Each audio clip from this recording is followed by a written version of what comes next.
Magandang hapon sa inyong lahat. Ito po si Herbert Curia, author, promoter ng Bible Lives Promotions. Kakibat ang ating pananalig sa ating banal na Panginoon Diyos, banal na Panginoon Kristo at gabayan ng kaliwanagan ni Banal Santa Maria, ay ating pong ibinabahagi sa inyo sa linggong ito, ang mensahe ng ating banal na Panginoon Diyos. Ang tema ng mensahe ng ating banal na Panginoon Diyos ay ang mga himala ng Panginoong Kristo sa pagpapagaling ng karamdaman at kapansanan at paghahayag ng mabuting balita. Yan. Ngayon po ay ipapaliwanag ko po, babasahin ko po sa inyo ang mga mensaheng ito mula po doon sa Bagong Tipan o Mabuting Balita ng paghahari po ng ating banal na Panginoon Diyos mula sa Panginoong Kristo. At ayon po dito kay San Mateo, Kabanata 15, talatang 30 hanggang 31. Ito po ang mensahe. Nagdatingan ang mga napakaraming tao na may dalang mga pilay, bulag, pingkaw, pipi, at marami pang iba. Inilagay nila ang mga may sakit sa harapan ni Jesus at kanyang pinagaling sila. Nama nga ang mga tao na makita nilang nagsalita na ang mga pipi. Gumaling ang mga pilay, ang mga pingkaw. Nakalalakad na ang mga pilay at nakakakita ang mga bulag. Nagpuri sila sa Diyos ng Israel. Pagpatuloy po natin sa kay Apostol San Lucas Kabanata 4, talatang 38 hanggang 40. Ito po ang mensahe. Umalis si Jesus sa sinagoga at nagtungo sa bahay ni Simon.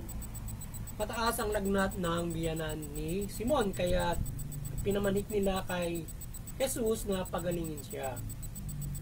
Tumayo si Jesus sa tabi ng higaan ng babae at iniutos na umalis ang lagnat at nawala ang mga ito. Pagdakay tumindig ang may sakit at naglingkod sa kanila. Paglubog ng araw, ang lahat ng may sakit, anuman ang karamdaman, ay dinala ng kanilang mga kaibigan kay Jesus. Pinatong niya ang kanyang mga kamay sa bawat isa sa kanila at pinagaling sila. Ipagpatuloy po natin sa kay Apostol San Lucas, Kabanata 4, talatang 42 hanggang 44. Nang mag-uumaga, umalis na si Jesus at nagtungo sa isang ilang na po. Hinahanap niya ang mga tao at ang matagpuan ay pinakiusapang huwag munang umalis. Subalit, sinabi niya sa kanila, dapat ko ring ipangaral sa ibang mga bayan ang mabuting balita tungkol sa paghahari ng Diyos, sapagkat yan ang layunin ng pagkasugo sa akin. At nangaral siya sa mga sinagoga at sa Judea. Ipagpatuloy po natin sa kay Apostol San Juan, Kabanata 14, talatang 12 hanggang 14. Ito po ang mensahe. Sinasabi ko sa inyo, ang nananalig sa akin ay makagagawa ng mga ginagawa ko at higit pa rito, sapagkat paroroon ako sa Ama, at anumang hilingin ninyo sa Ama sa aking pangalan ay gagawin ko, upang maparangalan ng Ama sa pamamagitan ng Anak. Gagawin ko ang anumang hilingin ninyo sa pangalan ko. At ipagpatuloy po natin kay Apostol San Juan, Kabanata 20, talatang 30 hanggang 31. Ito po ang mensahe.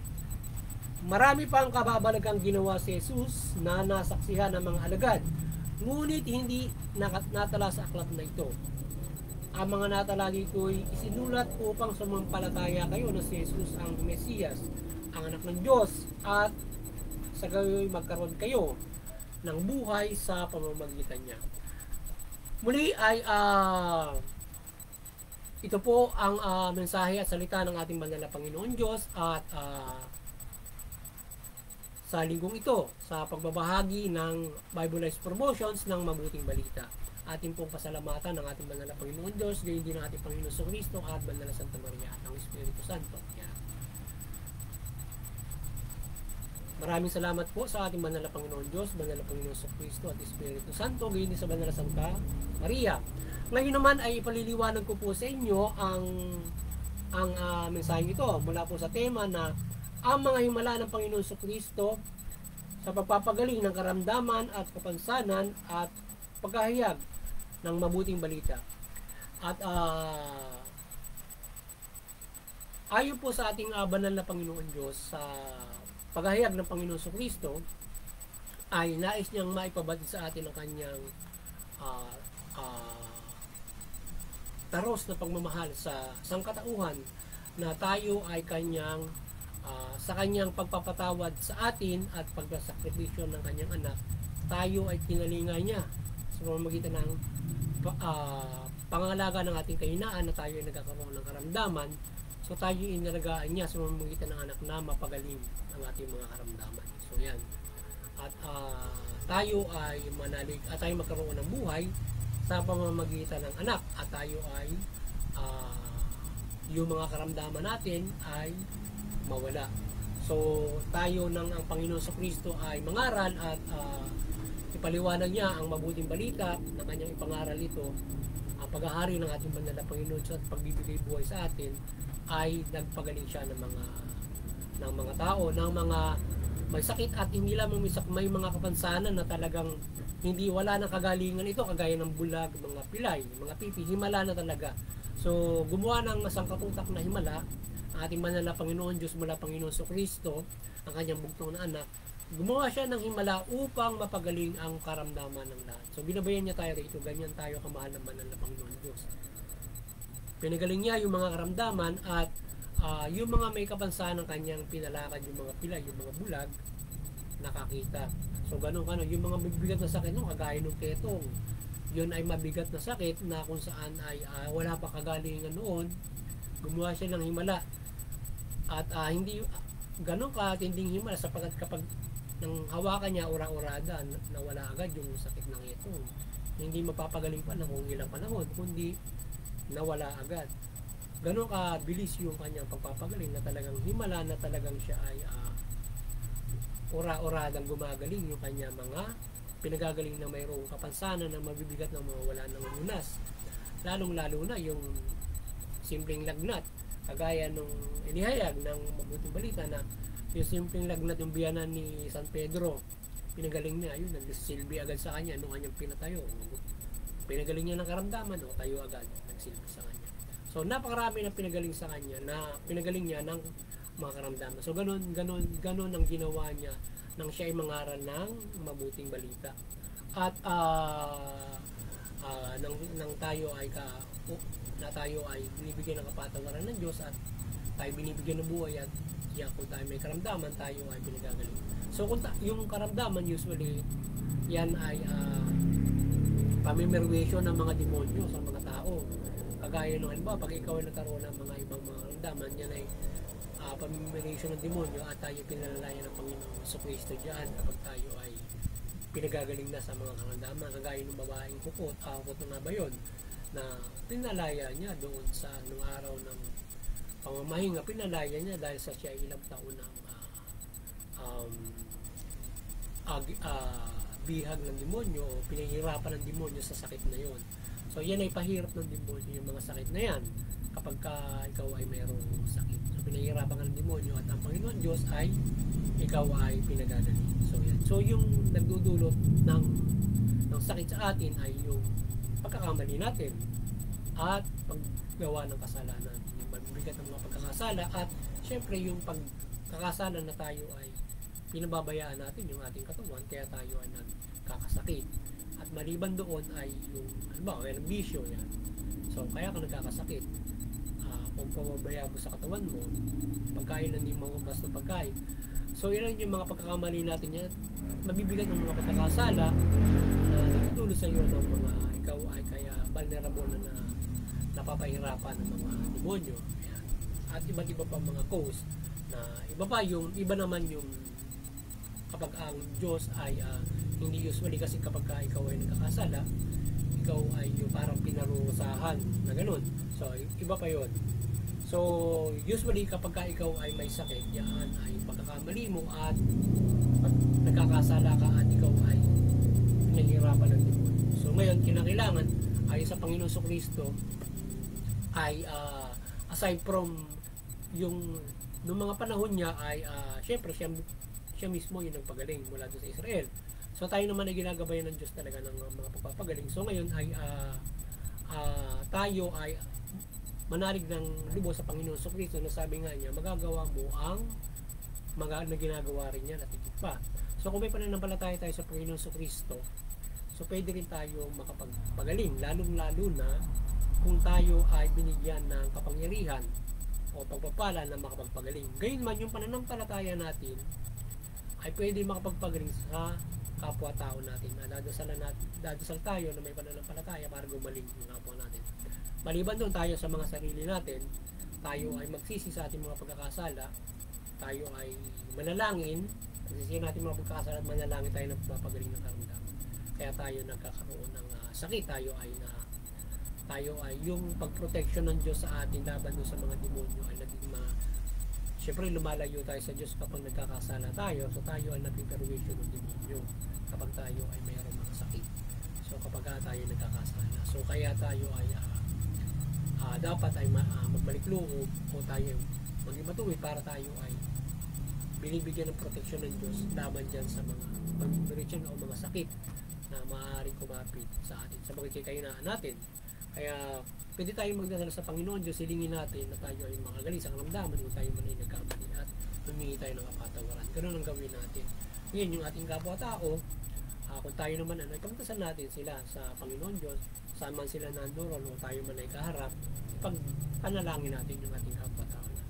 At lalong-lalo na yung may mga kapangyarihan dyan, sila usually. Pero kung tayo may pananampalataya, tayo ay makapagpapagaling ng ating mga kapwa. Halimbawa sa pamilya, so yung kapatid mo nagkasakit, so dumasal ka sa Panginoon Diyos na pagaling ng karamdaman ng kapatid mo. At the same time, nakatutulong din yung medisina. So usually, ang medicine ay hindi basta scientific yun na ginawa ng Diyos. Siya ay ginawa rin ng Diyos, pati ang profesyon ng pagiging doktor, para yan ay makatulong sa pagpapagaling ng mga tao. Kasi hindi naman lahat nananampalataya sa Panginoon Diyos. So kung ikaw ay sa pamamagitan ng medisina at saka noong ng mga gamot na ginawa niya, ay napapagaling ka. Kasi hindi naman lahat lalapit sa Diyos para manampalataya, pagalingin ka. Pupunta ka doon sa mayroong kagaya ng Panginoon Kristo, may kapangyarihan para mapagaling ka. Hindi naman yung ibang naniniwala doon. So merong medicine para maaari din makatulong sa atin. But sa lahat ay yung medicine at saka yung ating dasal ay pwede nating pagsamahin niya para tayo ay mapagaling. Kasi kung hindi naman maaaring hindi tayo ganoon yung pananampalataya, makatutulong ang parehas na yan para tayo gumaling sa ating mga karamdaman. Yan. Sapagkat yun ay parehas din na gawa ng Diyos. Kaya mga yan at tayo may pananampalataya. At yun ang nais din ng Diyos na tayo ay nagme-medicine na mayroong pananampalataya para tayo lalong gumaling. Hindi lang basta kasi hindi ka masyado yung kumbaga yung ibinibigay na pagpapagaling doon ay masigit yung mayroong kasama pananampalataya. Kapag gumamit ka ng medicine or else ikaw ay through faith or mayroong ibang mga may kapangyarihan. So kung gagamit ka ng medicine para magpapagaling, kasamahan mo rin siya ng pananampalataya or ipagdasal mo yung mga nagpapagaling sa medisina. So ginawa ng Diyos yan para doon sa mga tao na nangangailangan yan. Kasi hindi naman lahat na nananampalataya at mayroong ganun kalaki na pananampalataya para gumaling ka kagad sa iyo, makapaghimala ka para sa sarili mo, kapwa-tao. So kaya nga may medicine para so yun ay nakatutulong para kasi yung pagpapagaling kasi ayan ang usually nakatalaga doon sa mayroong kagalingan para makapagpagaling. So nakatutulong din ang ating pananampalataya para mapagbigyan tayo ng ating mananampalataya ng Diyos. Yan.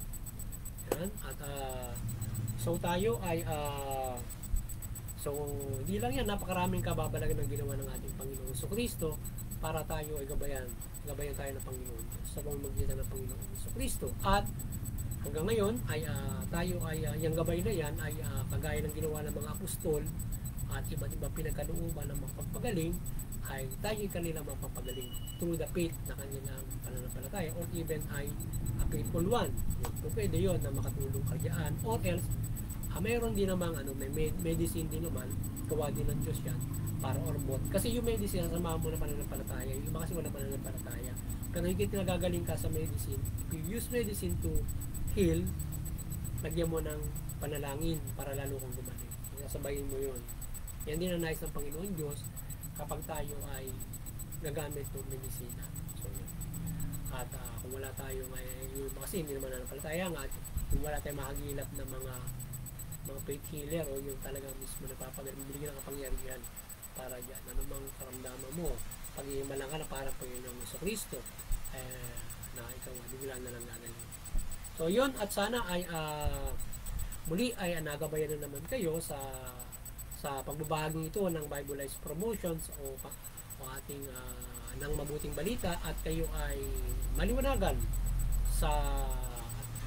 kayo sa inyong pananampalataya o gabay spiritual, at sa ginawang pagpapala sa atin ng banal na Panginoon hinggil doon sa ating mga karamdaman, at pangangaral nga ng Panginoon Jesucristo na tayo ay sa pananampalataya natin sa Kanya, ganyan niya tayo pinangangalagaan. At sana patuloy tayong gabayan ng ating banal na Santa Maria ng kanyang kaliwanagan at pagmimilagro sa ating pagbabahagi ng mabuting balita. Yan. At tayo ay tumalima, kayo mahikayat at tumalima sa mabuting balita. Yung mga existing na ng mga Kristiyano Katoliko o mga Kristiyano, kayo ay sana ay patuloy na ma-maintain ang inyong pananampalataya at sa ating pagbabahagi ito, at yung mga hindi pa nananampalataya, kayo ay manampalataya at kayo ay makiisa kayo ay maliwanagan at manampalataya kayo sa Panginoon Diyos. Kayo magpabautismo sa mga simbahan o sa simbahan para kayo ituluyan na mapagkalooban ng pag-asa sa kaligtasan spiritual. Yan. At mula doon sa pagtalima ng mabuting balita. At doon sa iba't ibang mga reliyon, tayo ay magkaisa naman sa interfaith unity at unawain natin yung ating mga reliyon. Yan. At magkairal tayo ng mga kapayapaan at iba't ibang mga aral ng ating mga reliyon na tayo ay magkaroon ng mabuting pagkakaisa, kagaya ng pagkakaisa ng unity, kapayapaan at pagmamahal ng pagtutulungan. So makikahit natin yung mga bawat pamilya, bawat bansa, komunidad, buong mundo na pagkakaisa at kapayapaan from the iba't ibang mga pananampalataya. At doon sa CBCP and Vatican Church, kayo ay maliwanagan ni Banal na Santa Maria, Banal na Santa Maria, Panginoon Jesucristo at Panginoon Diyos.